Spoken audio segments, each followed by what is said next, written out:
দেখতে পাচ্ছ আমাদের ভারতবর্ষের বিখ্যাত হাওড়া ব্রিজ। হাওড়ার ব্রিজ আমলে তৈরি হয়েছিল।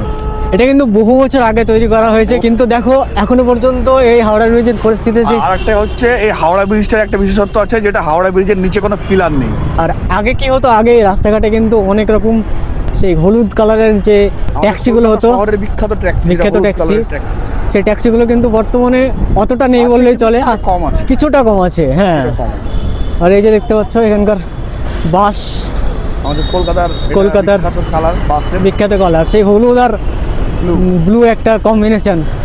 চলো সামনে একটা হলুদ কালারের ট্যাক্সি, সেটা তোমাদেরকে দেখাচ্ছি। চলো, বেশ কিছু রয়েছে এখানে। এই হচ্ছে সেই হলুদ কালারের ট্যাক্সি কলকাতার, কিন্তু ভাই এটা কিন্তু অনেক বিখ্যাত একটা ট্যাক্সি। আমি এখন এই হাওড়ার ব্রিজের সামনে দিয়ে যাচ্ছি, দেখতে পাচ্ছ এই হচ্ছে সেই বিখ্যাত হাওড়ার ব্রিজ। আর এতটা সুন্দর লাগছে দেখতে এখানে এই হাওড়ার ব্রিজ। কিন্তু আমরা এর আগে একবার এসেছিলাম আমি, কিন্তু বর্তমানে দেখতে পাচ্ছি এখানকার পরিস্থিতি কেমন।